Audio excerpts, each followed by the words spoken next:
안녕하세요. 제 이름은 정일영이고요. 알만한 사람도 알겠는데 인하대학교 80학번이에요. 그리고 프랑스에서 박사학위 받고 와서 강의를 27년째 하고 있으니까 인하대랑 2년 맺은 지가 45년 됐네요. 비룡탄 옆에 작은 비석이라도 세워줘야 돼. 여태까지 내 삶은 사실 썩 좋지는 않았어요. 솔직히 얘기해서. 그런데 작년에 침착맨이라는 듣도 보도 못한 유튜브에 나갔다가 나는 왜 내가 그렇게 떡상했는지 몰라요. 지금도 잘 솔직히. 지네끼리 막 치고받다가 어떻게 이렇게 됐어요. 그 이후부터 내 인생이 달라졌어요. 완전히. 그래서 여러분들이 아마 나를 섭외를 했을 거야. 근데 처음에는 내 주위가 일단은 뭐가 들어오면 무조건 잘한다고 하고 나중에 찾아보는 스타일인데 인하대 여기서 나한테 들어왔을 때 사실 망설였어요. 왜냐하면 내 모교잖아. 여러분들 내 후배들이라고. 그래서 진실된 이야기를 해줘야 되는데 기왕이면 내가 성공된 삶을 살지 못하고 있어요. 프랑스에서 박사학위를 10년 동안 하고 모교로 들어와서 일해줄 업생이야. 그럼 거의 다 교수가 돼요. 그래야 그과 학생들이 그걸 보고 열심히 공부하거든. 근데 못 됐어요. 결국은 내년에 정년퇴임이야. 끝이야.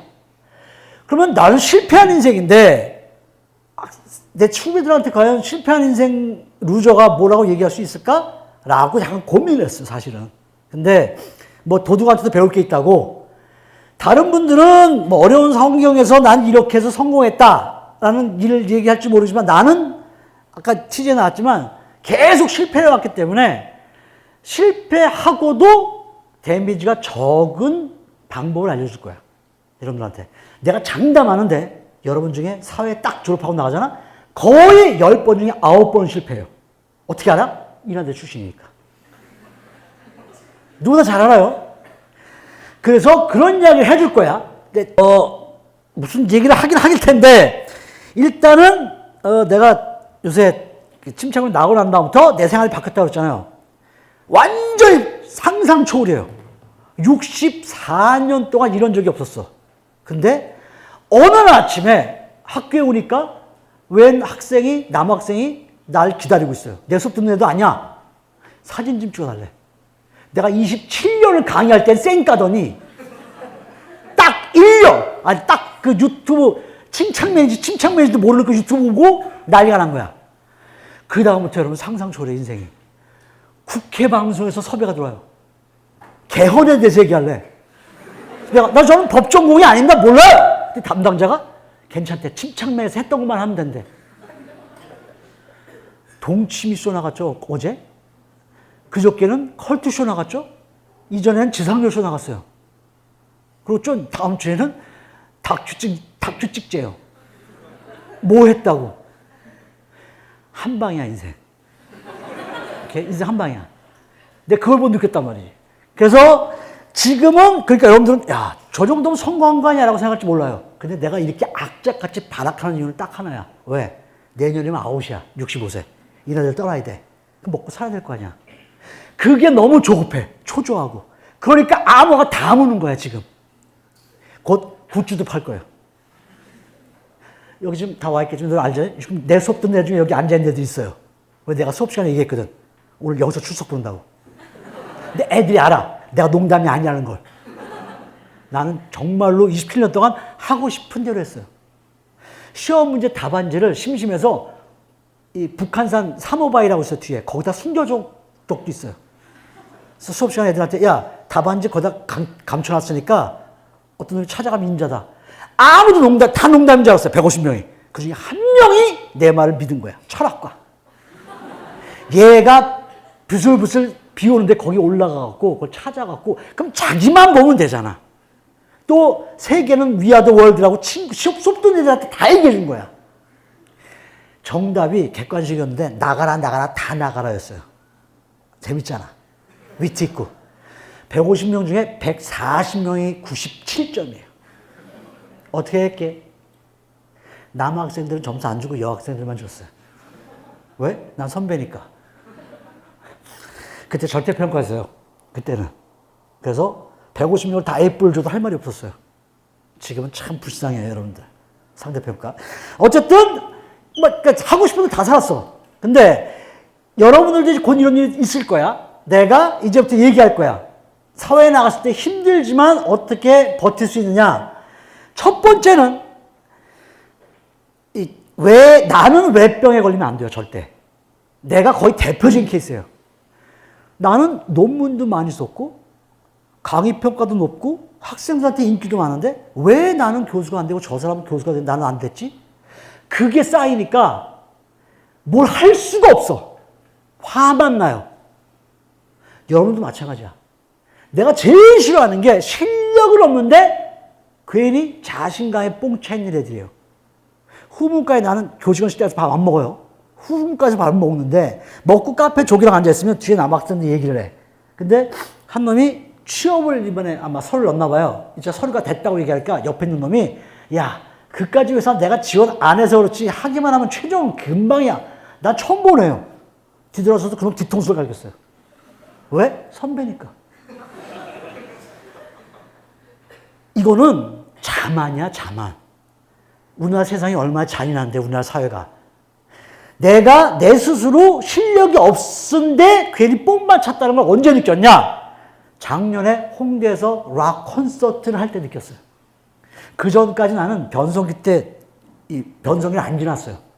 그래서 이번에 공연 축제 때 내도 들어봤으면 알겠지만 64세 치고는 음이 굉장히 높아요. 근데 젊었을 때 더 했어요. 그러니까 나보다 지구상에 노래를 잘 부르는 사람이 없다고 생각했었어요. 근데 에일리가 딱 나왔을 때 이제 나와 비슷한 사람이 나왔네? 정도였어요. 근데 락 콘서트하고 촬영본을 집에서 받아서 영상을 보는데 13곡을 불렀는데 처음부터 음이 틀리기 시작하는 거야. 13곡이 다 틀려요.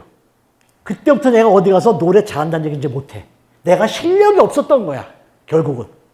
하지만 여러분보단 잘해요. 그럼 확실해.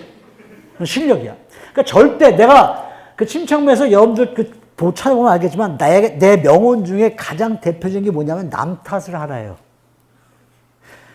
내가 남 탓을 하라고 거기다 얘기했어. 왜? 내가 뭘 도주했는데 안 됐어. 열심히 일했는데 회사에서 내가 진급이 안 됐고 딴 놈이 됐어. 내가 노력을 안 해서야? 아니야.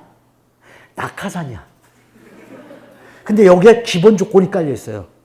남 탓을 하려면 가장 기본 조건이 뭐야? 바로 최선을 다한다는 조건이 먼저 깔려야 돼요. 내가 최선을 다했는데 안 됐으면 자꾸 내 탓을 하잖아요? 그럼 다른 것에 계속 도전하다가 계속 자괴감만 들어요. 자신이 없어져. 그럴 때는 최선을 다했는데 안 되면 그건 진짜 내 탓이 아니야. 남의 탓을 해야 돼요. 그래야 다른 일에 도전할 힘이 생겨. 그래서 남 탓을 하라고 얘기한 거야. 근데 여기서 내가 왜 원고에 뺐냐? 연세대 테드에서 한 얘기야. 제기를. 거기서 말맹이는 다 빼갔어요. 그러니까 여러분들 바보 같은 거야. 내가 침착맨 나와서 딱 뜨면 떡상했으면 바로 캐서 바로 연락이 왔어야지. 근데 연대보다 늦니?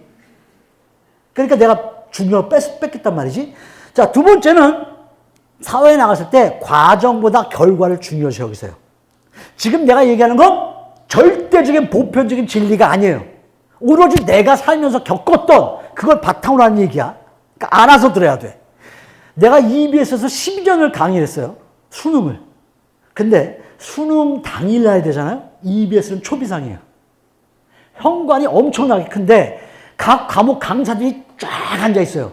끝나면 바로 가서 라이브로 해설을 해야 돼. 그러니까 뭐 죽음의 사막 같아. 고요해. 나만 떠들고 있어요. 근데 제일 힘든 게 뭐야? 수학 선생이야. 한 문제를 한 졸라 10분 동안 풀어. 근데 답이 틀렸어. 어디서 틀렸는지 못 찾아요. 그러니까 결과가 제일 중요해. 내가 살아보니까. 또 하나 경우는 이것도 실제 있었던 일이에요. 내가 학생들한테 얘기했어. 자, 너희들은 일어나 중국어보다 확실히 프랑스어가 쓰임이 적어. 하지만 프랑스어를 어느 정도, 5 정도 하면 일어나 중국어를 10 정도 하는 것처럼 보여질 수 있어. 왜? 한 사람이 적으니까. 그러니까 무조건 잘한다고 우겨. 회사에 취직을 하면 면접 볼 때 외국어가 프랑스어야. 그럼 사장이 이 사람이 진짜 지원자가 프랑스를 잘하는지 못하는지 알아보려고 프랑스 사람을 면접관으로 데리고 오는 미친 회사는 없어요. 돈이야 다. 사장이 물어봐. 근데 영어 1어 중국어는 아니야. 사장이 바로 물어봐요. 1어 중국어로. 왜? 워낙 많이 하니까. 그때 내가 뭐라고 얘기했냐면 수업 시간에 야 그러면 대부분 프랑스 모르니까 아베세드 ABC들을 프랑스어로 갈겨라. 그럼 무슨 소리냐? 그러면 이 회사에 들어와서 정말 끝까지 다 해보겠다는 뜻입니다. 라고 얘기해라 그랬어요. 그리고 일단 되면 그 다음부터 공부하면 되잖아. 이렇게 얘기한 거야. 근데 이 자식이 딴 말은 그렇게 안 듣더니 이 말을 들은 거예요. 남동공단에 프랑스 회사랑 협업하는 회사가 있었어요. 케이블 TV 안테나 만드는 회사였어. 이 자식이 거기에 지원을 한 거예요. 근데 면접 때 진짜 이렇게 했어요. 자, 됐어. 허구한 날 프랑스에서 팩스가 날라오는 거야, 불어로. 알아? 우리 과 사무실로 팩스를 보내, 이 새끼가. 우리 조기가 날 불러. 그럼 내가 번역을 해. 다시 그걸 보내. 정도껏 해야지. 7년을 그 짓을 했어, 이 자식이. 그리고 지금 부장이에요. 아직까지도 불어 공부를 안 한대요. 내가 그때 느꼈어. 아, 말을 정말 조심해야 되는구나. 바로 그거예요. 여러분들 사회에 나가잖아요? 여러분들이 생각하는 것보다 여러분들 일할 자리가 훨씬 없어요. 왜? 내가 겪어봤으니까. 우리 때 1등 4.5 만점에 평점이 4.1이었던 놈이 있어요. 걔 혼자 취직했어. 어디? 제약회사 영업사원으로. 세상이 계속 발달됐잖아요? 그런데 바뀌지 않은 게 있어, 내가 보니까. 몇 가지 중에. 그 중에 하나가 바로 여전히 취업이 어렵다는 거야. 서울에 있는 대학들하고 우리하고 비교할 수 없어요. 좋은 대학이라. 왜? 걔네는 자기가 원하는 데 못 들어가는 거. 그래서 일반 회사는 안 들어가는 거고 우리는 못 들어가는 거야. 이건 분명히 선을 그어야 돼요. 어쩔 수 없어요. 이거 현실이니까. 이제부터 여러분들이 걔들보다 2배 이상을 노력을 해야 쫓아갈 수 있는 거야. 근데 내가 보니까 점점 더 멀어지고 있어요. 왜? 안주를 하기 시작해, 애들이. 여러분, 공부할 때, 공부하기 지겨워. 놀고 싶어. 그럴 때 어떻게 해야 돼? 토요일마다 아침 일찍 신촌에 가세요. 연대 앞에. 그러면 신촌에 있는 영어학원에서 연대 아이들이 토익을 6시에 듣고 학교로 가서 공부하러 다 들어가요. 그걸 보면 최소한 일주일은 공부한다. 그러니까 진짜 다져야 돼, 마음을. 그리고 멀리 보지 마세요, 절대. 한 5년 뒤에 내가 뭐가 되겠지. 그러니까 계획 짜지 마세요. 5년 뒤까지 내가 살아있을지 누가 장담을 해? 요즘 같은 세상에. 가장 가까운 것부터 하나씩 하세요. 그러면 어떻게? 집에 있는 학원부터 다니세요. 컴퓨터가 됐든 뭐가 됐든 좋아.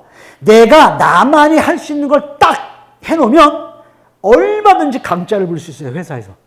나 들어 나갈래. 붙잡아요. 근데 실력도 없고 자만만 있어. 나 나갈래. 가. 내 친구들이 우리 때는 70%가 서울에 살았어요. 이날때 불문과. 남자 30, 여자 30이었어요. 그런데 우리 애들이 정말 공부를 안 했어요. 나중에 알고 보니까 다 건물주 아들들이었어. 나만 빼고. 몰랐지. 걔네들이 회사를 해요. 근데 뭐라고 나한테 얘기하냐면 인문학부 4년생들 쓰고 수가 없대요. 왜? 월급은 센데 일은 못하는데 입만 살아서 불평만 한대. 우리 후배 졸업생을 보냈는데 첫 면접에 얘가 연봉 얼마고 언제 쉬냐고 물어봤다는 거야. 그래서 안 쓰겠다고 그러더라고. 그냥 전문대생을 쓰는 게 좋다고 그러더라고. 그러니까 내가 얘기하는 건 뭐냐면 여러분들에게 여러분들 스스로 실력이 없으면 절대로 뭔가 이룰 수 없어요. 그건 확실해. 그러니까 지금부터 공부를 혼자 하는 거야. 내 친구 국정원 다닌 새끼 내가 한번 얘기했지만 걔가 우리 중간고사 때 공부하면 도서관에서 공부하면 쫓아오면서 야 우리가 무슨 공부야 술 마셔. 대낮부터 술 마셨던 놈이야. 근데 얘가 늘 장학금을 받는 거야. 61살 때 되던 해. 그러니까 불과 3년 전이에요. 사실은 그때 자기는 집에 가서 술을 먹은 상태에서 공부를 또 했대요. 우리를 공부 못하게 하려고 하는 거야.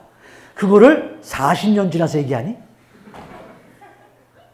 다 자기 거 꼼수 찾아가. 지금 옆에 있는 사람들 영원히 갈 것 같아? 아니에요. 잘 나간 애들끼리는 잘 나간 애들끼리 따로 모여요. 내가 못 나가지? 불러도 못 가요, 그 자리에. 그러니까 정신 바짝 차야 돼. 자, 그리고 또 하나는 내가 늘 얘기했지만 역지사지라는 건데 이게 사자성어 중에 가장 살면서 내가 지키기 어려운 문구야. 역지사지. 남의 입장이 되어본다잖아요. 나는 여태까지 사자성어 게임에서 진 적이 없어요. 네 글자 다 나한테 사자성어야. 동해물과 백두산이. 우기면 돼. 내가 이거를 별로 신경 안 썼어요. 왜? 학교니까. 사실 학교는 학생들과 선생이잖아. 근데 내가 선배구로니까 찍어 누르는 맛이 있었어요. 그래서 딴 데서 스트레스 받으면 학생들한테 풀었어. 그러니까 후문 나가다가 남학생이 자기 여자친구가 있다 날 보고 갑자기 인사를 해요. 경기를 이렇게 날 보면. 그럼 내가 아 얘가 영희야? 그러고 지나가요. 물론 영희가 아니에요. 그럼 오빠 영희가 누구야? 둘이 싸워요. 아니면 씩 웃으면서 자식 또 바뀌었어? 이러고 가요. 그럼 내가 이제 얘기를 하죠. 내 한마디에 흔들릴 사이라면 깨지는 게 낫다. 나는 그만큼 내가 너희랑 친하다는 걸 알리는 하나의 표시였어. 근데 입장을 바꿔놓고 내가 남학생의 입장이었다면 어떻게 됐을까 하는 생각이 드는 거야, 갑자기. 아, 이게 나 혼자만의 생각일 수 있겠다. 상대방이 입장이 안 되면 모르는 거구나. 이제부터 조심해야지. 라고 생각이 들었는데, 철이 들었는데, 그만두게 됐어, 이제. 어쩔 수 없어요. 얼마 남으면 이렇게 살아야지 뭐. 사람이 갑자기 변하면 죽어요. 이게 제가 늘 생각하는 이야기 중에 하나예요. 바꿔 생각해라. 그리고 진짜 사회에 나가서 꼭 해야 될 거. 절대 상대방이 무슨 말을 할 때 나랑 의견이 다르다고 해서 정면으로 놓고 싸우지 마세요. 절대 안 돼. 프랑스 아이들이 제일 싫어하는 게 예의 범죄 없는 사람이거든요. 그 말 한마디로 그 사람 전체를 평가해요. 근데 우리나라 사회가 특심해. 직장 생활에서 아무 일도 없는데 그냥 일과 상관없는 일인데 거기서 하는 행동이나 말투를 보고 걔를 결정해버려요. 이게 우리나라 사회야. 여러분 나가려면 정말 조심해야 돼요. 오케이? 이제 마무리 질 때야. 뭐 했다고 마무리를 줘? 여러분 그냥 내가 열심히 했다고만 생각하면 돼. 그리고 앞으로 나는 내가 여러 방송국을 계속 나가는 동안 어떻게든 내 후배 인하대 애들을 꽂을 거예요. 수단과 방법을 가리지 않고. 만약에 내가 해달라는데 안 해주면 나는 방송 펑크 낼 거예요. 여러분들 실력만 갖추고 있으면 여러분 선배들이 사회 나갔을 때 어떻게든 해줄 거야. 왜? 우리는 공부를 못하지만 의리는 있어요. 오케이? 그러니까 걱정하지 말고 최선을 다하시기 바라요. 언젠가는 내가 비룡을 타고 날아갈 거야.